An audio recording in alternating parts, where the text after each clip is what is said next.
Hey everybody, Dr. Strong here. Today we're going to be talking about tips and tricks for intermittent fasting.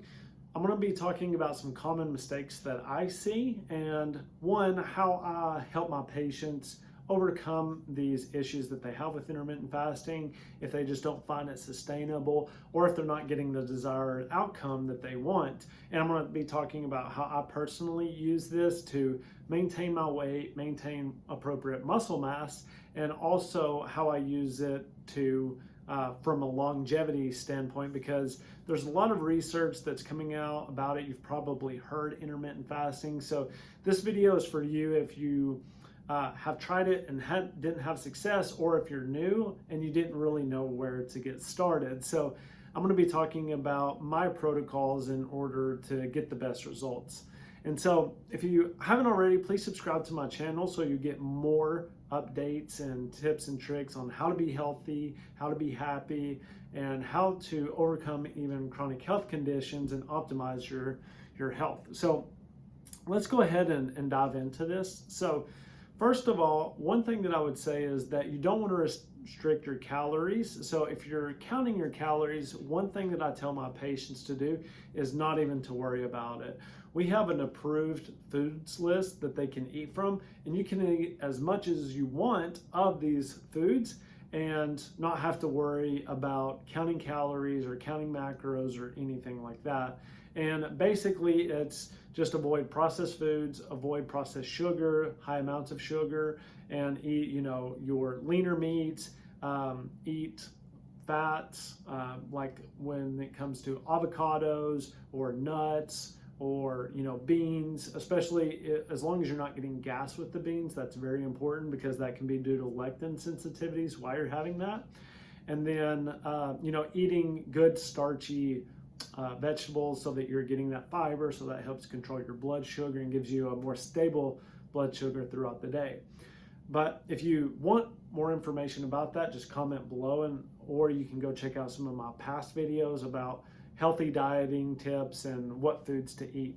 But when it comes to that, a lot of people think that you have to restrict calories in order to get the same benefit and to lose weight.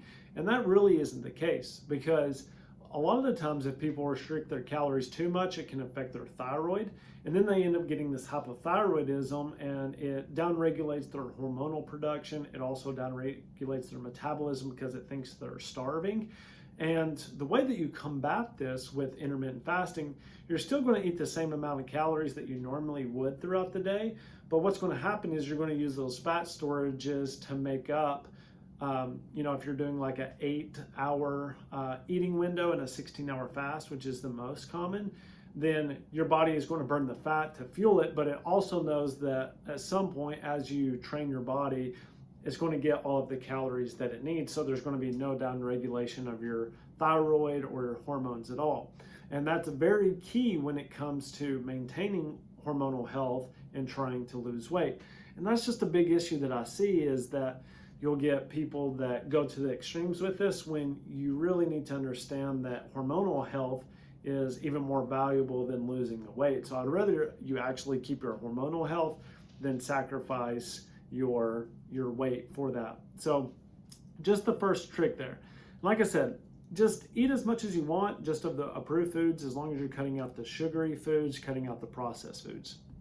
Now, the second one is to be consistent. So don't do it for a week, then stop for a month, and then start again. That confuses your body and negates the benefits. How I tell people to have more sustainability when it comes to this is, if you feel like twice a week or 3 times a week is too much, stick to one day and make that, okay, every Sunday I'm going to intermittent fast. Or if you're working and you're busy, then what you want to do is maybe schedule that on like your busiest day. And then you can, not even think about food. You can do it all day long. You can do some water or some essential amino acids to get through the day, because those won't break your fast as long as they don't have calories in them.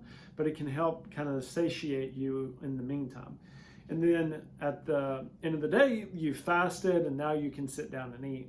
So I would rather you do once a week for, 90 days is typically what I tell people to try to achieve as a 90-day window, because that will reset your A1Cs, that'll reset your liver, that'll reset your gut.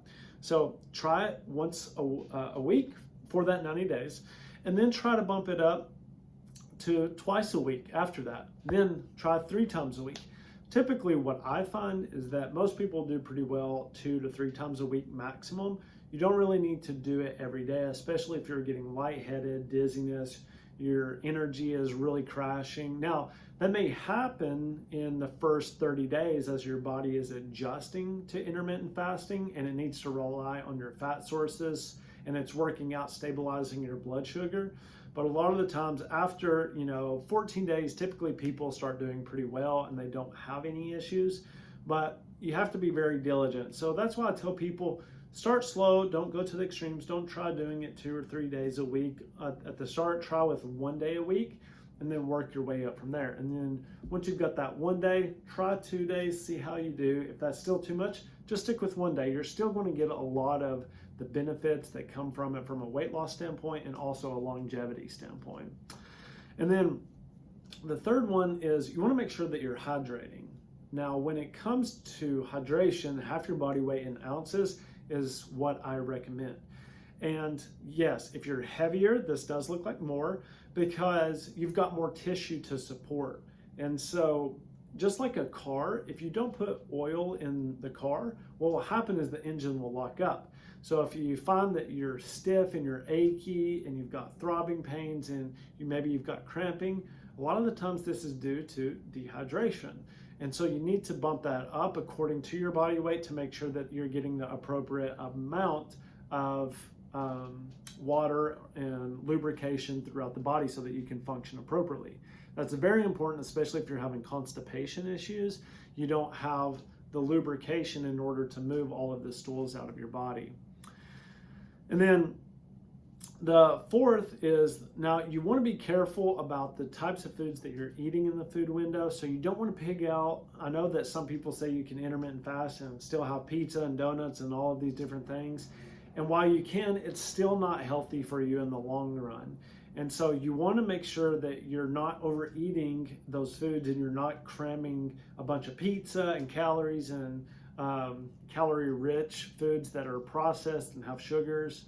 Just because it may not affect you doesn't mean that you still should do it. And I find that that is a big misconception when it comes to intermittent fasting, because those can still have a detrimental effect on your hormones, especially if you're doing it regularly.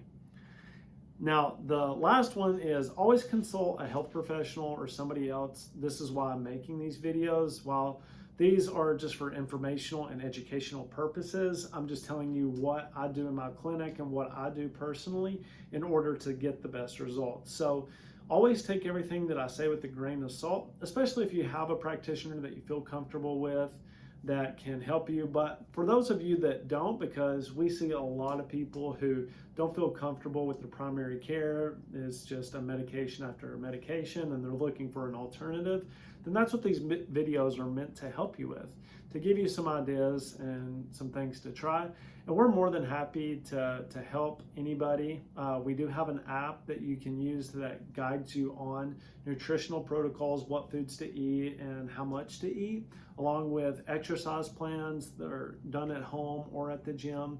So if anybody's interested in that, there's a link below. It's only $9 a month to get that. And that's because we want to help as many people as possible when it comes to, keeping their longevity and keeping their health and, preserving their health. And so if you want to really utilize these to get the best benefits, then especially when it comes to weight loss, stabilizing your blood sugar, longevity, making sure that you're cleaning out your body, then intermittent fasting can be a great way to do so.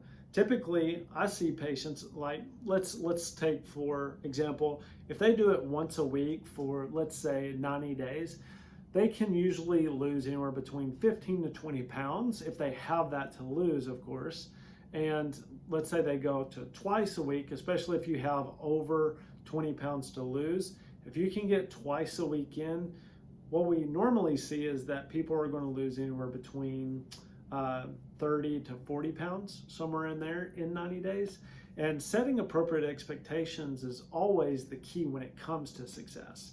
And I feel like there are a lot of doctors, and of course you see advertising, lose this many pounds in this, in 5 days or a week.